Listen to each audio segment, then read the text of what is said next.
All right, let's jump right in. Today, we're going to pull back the curtain on those massive multi-million-dollar real estate decisions. How does a literal mountain of data get boiled down to a simple, confident yes or no? Well, that's exactly what we're going to figure out. Okay, so just picture this for a second. You've got millions, maybe even billions of dollars on the line. How on earth do you decide whether to build or buy or sell a property? I mean, the risk is just immense, the capital involved is huge, and making the wrong call, yeah, that could be absolutely catastrophic. And that really gets to the heart of the challenge here. We're not talking about short-term bets. These are decisions with consequences that can last for decades. So the big question is, how do the pros, the industry leaders, navigate this kind of insane pressure and do it with total confidence? Well, it turns out they rely on a very specific tool. And that tool, that's what we're digging into today. It's called the Consulting Deliverable. Think of it as the ultimate bridge, the thing that connects that overwhelming mountain of data to one single clear-cut action. Here's a good way to think about it. If the real estate market is this huge, chaotic ocean, then the consulting deliverable is the navigator's chart. It takes all that messy information, market trends, financial models, zoning laws, all of it, and just plots a clear, direct course. At the end of the day, this is the tangible thing that clients are actually paying for. So, what's its core purpose, really? Well, it boils down to three main things. First off, it's there to support those massive go, no-go decisions. Second, it's all about systematically reducing risk, shining a bright light on any potential pitfalls. And third, it enables really smart long-term strategic planning. It's all about creating certainty in a world that's, pretty uncertain. But of course, not every decision needs the same exact tool, right?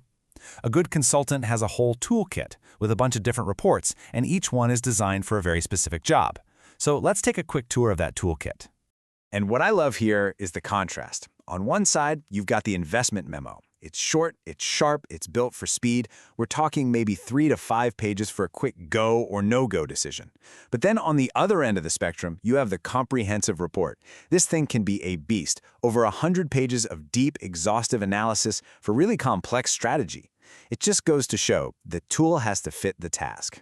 Now, one of the most critical questions a detailed report has to answer is this one. What is the highest and best use of a property? It's a fancy term, but all it really means is, out of all the things you could do with a piece of land, which one is going to generate the absolute most value? And this is the genius of how they figure it out. It's basically a 4-step filter. Step 1, is it legally permissible? If zoning laws say no apartments, then that idea is out. Step 2, is it physically possible? Pretty simple, you can't build a skyscraper in a swamp. Step 3, is it financially feasible? In other words, is this thing actually going to make a profit? And finally, step 4, out of all the options that pass those first 3 tests, which one is maximally productive? It's this super systematic way of weeding out all the bad ideas until you're left with the single best one. Okay, now listen up, because this is important. Whether the report is 5 pages long or 100 pages long, there is one section that holds more power than all the others combined. This is kind of the one-page secret to every single great consulting report. And this quote right here just nails it. Senior executives, the actual decision makers, are incredibly busy people. They just don't have time to read a 100-page report. So what do? They read the executive summary, and that's it. This one single page is where your entire recommendation either lives or dies. This is why there's something called the standalone rule, and it's absolutely crucial. It means the executive summary has to work as a complete, independent document. Someone should be able to read just that one page and get the entire story, the problem you started with, the key things you found in your analysis, and your final bottom-line recommendation. No other context needed, period. But look, a great report isn't just about presenting a bunch of findings. It has to make the advice actionable. So how do you actually turn all that analysis into a clear call to action that someone can actually use? Well, there's a simple but really powerful framework for this. It's called action, rationale, impact. It goes like this. First, you state the action. Be super clear. Divest from asset X. No ambiguity. Then you give the rationale. This is the why. Because market yields are at their peak. And finally, you explain the impact. This is the so what. And this will secure a 12% return. See? It's a super persuasive structure that leaves zero room for confusion. But it's not just about frameworks and cold hard logic. The absolute best reports, they weave a compelling story around the data. Think about it. The numbers tell you what is happening, but it's the story, the narrative, that tells you why it's happening, and you absolutely need both. Let's look at this chart, for example. The data shows 3 different vacancy rates. A great consultant immediately asks the "so what" question. So what does this actually mean? Well, it means Market C, with the lowest vacancy rate, is clearly the strongest and most attractive place to invest right now. The data points to a very clear conclusion. Or check out this table. At first glance, the condominium option looks good, right? It's got the lowest cost at 1.2 billion pesos. But then your eye moves to the next column, and you see the mixed-use option, while a little more expensive, delivers a projected ROI of 17%, the highest on the table. Suddenly, the best financial choice becomes pretty obvious.